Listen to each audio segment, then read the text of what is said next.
ஹல்லேலூயா.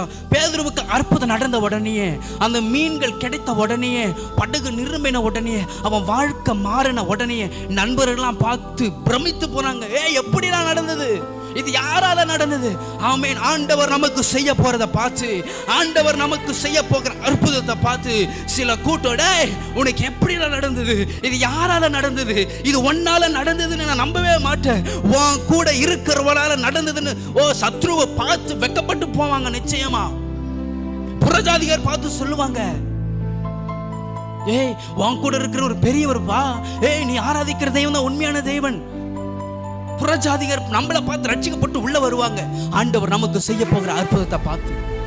ஹல்லேலூயா. நமக்குள்ள அந்த நம்பிக்கை இருக்கணும், அந்த நம்பிக்கை இருக்கணும். பேதுருவுக்கு ஆண்டவர் அற்புதம் செஞ்ச உடனே பேதுரு அந்த மீன்கள்லாம் எடுத்துட்டு போயிட்டு அப்படியே எல்லாத்தோட வேலை, அதுக்கு ஒரு மீனுக்கு ஒரு விலையை வச்சு விற்க போனா, வலையை விட்டுட்டு ஏசாப்பாவின் பின்னாடி போக துணிச்சிட்டான். ஆமென். எனக்கு மீன் முக்கியம் இல்லப்பா, இந்த மீனை கொடுத்த இயேசு தான் எனக்கு முக்கியம். ஆமென். ஹல்லேலூயா. இன்னைக்கு நன்மையை பெற்றுக்கொண்டு நாம, ஆண்டவரிடத்தில் அற்புதத்தை பெற்றுக்கொண்ட நாம, ஆண்டவரிடத்தில் அதிசயத்தை பெற்றுக்கொண்ட நாம, ஆண்டவரை நோக்கி ஆண்டவர் பின்னாடி வர்றதுக்கு தயங்குறோம். ஆண்டவர் தான் வேலை கொடுத்தாரு, ஆண்டவர் தான் வீடை கொடுத்தாரு, ஆண்டவர் தான் கணவன் மனைவி எல்லாமே பிள்ளைகள் எல்லாம் ஆண்டவர் தான் கொடுத்தாரு. ஆனா அவங்களாம் இன்னைக்கு முக்கியமாயிட்டாங்க, ஆண்டவர் இன்னைக்கு முக்கியமா இல்லாம போயிட்டாரு. ஆமென். ஹல்லேலூயா. ஆனா பேதுரு அப்படி இல்லைங்க. 10 பேருக்கு ஆண்டவர் நன்மை செஞ்சாரு, 9 பேர் போயிட்டாங்க, ஒருத்தர் மட்டும்தான் வந்தான், ஒருவன் மட்டும்தான் வந்தான், ஆண்டவருக்காக உண்மையா. ஆமென்.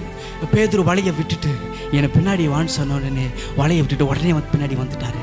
ஆமென். பேதுரு விட வேண்டியதை விட்டான், தொட வேண்டிய இயேசுவை தொட்டான். ஹல்லேலூயா. இன்னைக்கு நம்ம விட வேண்டியதை நம்மளால விட முடியல. நினைச்சு பாருங்க, நீங்க தனிமையா இருக்கும் போது, நீங்க அழுது கொண்டிருக்கும் போது யாராவது உங்க கிட்ட வந்து என்ன ஆகுதுன்னு கேட்டாங்களா? ஆமென்.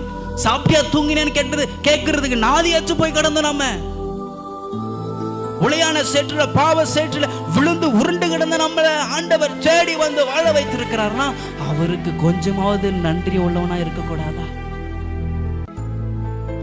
இன்னைக்கு நமக்கு வேலை வேலை வேலை வேலை வேலை முக்கியமா இருக்கு, ஆனா இயேசு முக்கியமா இல்ல. ஆமென். ஆண்டவர் நமக்கு நன்மை செய்திருக்கிறாருங்க, கிரகிக்க முடியாத பெரிய காரியத்தை அவர் செய்திருக்கிறார். ஆனா அவரை நம்ம விட்டுட்டு நாம எதையோ நோக்கி, யாரையோ நோக்கி போய் கொண்டிருக்கிறோம். அவர் செய்ததை எல்லாரும் மறந்து வாழ்றோம். ஆமென். பேதுரு அப்படி இல்லைங்க, வலையை விட்டுட்டு உடனே அப்பாவின் பின்னாடி போனாரு.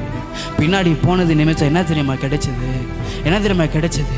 5000 பேரை பேதுருவை கொண்டு அப்பா ரட்சிக்க உதவி செஞ்சாங்க.